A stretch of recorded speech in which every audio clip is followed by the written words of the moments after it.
Hey guys, JNasty here. What is up, guys? I always fiddle with my mic and it always makes this weird noise, so I need to really stop that, stop touching my mic. But anyways, guys, I want to talk about X Games and Call of Duty at the X Games. So esports at X Games, which is kind of weird to say, but I want to give you guys my opinion on it, and then I'll probably give you guys a little bit of the public opinion on it.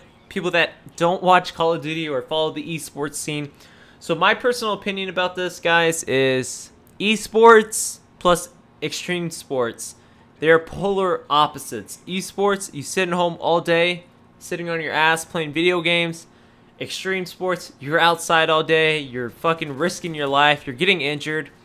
And I don't know, it's something that a lot of people won't ever do in their lifetime or have the balls to do. It's extreme sports. So a lot of people have balls enough to play Call of Duty and League of Legends and all these video games, but not a lot of people have a lot of balls to jump a fucking 100-pound motorcycle over like 100 feet or just in general, skateboard, go 15-20 feet in the air, go off a mega ramp and stuff like that. So it's just my opinion is that esports doesn't belong at the X Games. I'm glad that it's on ESPN and stuff like that, it's getting exposure, but to be honest, X Games is like the least expected fucking place I'd ever see esports. And I mean, you have extreme sports, and then like I said, you have video games, and it's just really weird to me.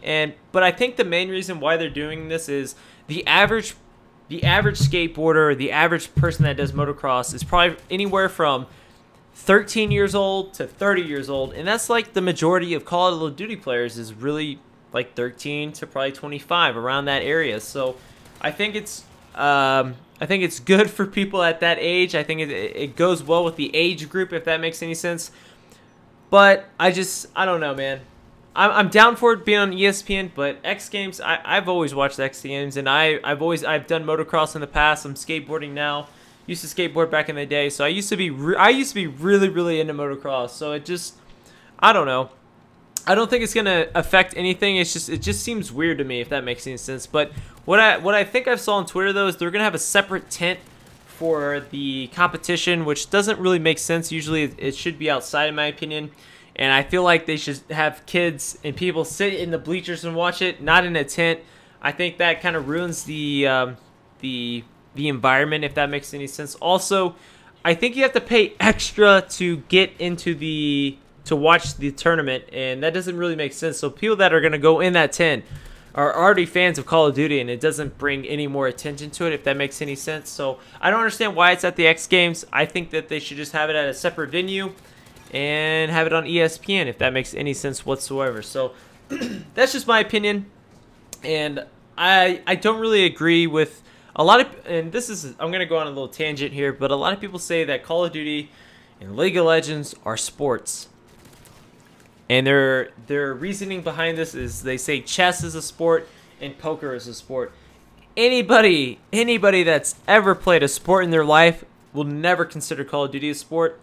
They will never consider poker a sport. I really do think poker is not even close to being a fucking sport. It's just like Call of Duty. You sit on your ass all day and you play a card game or a video game. It's the same shit.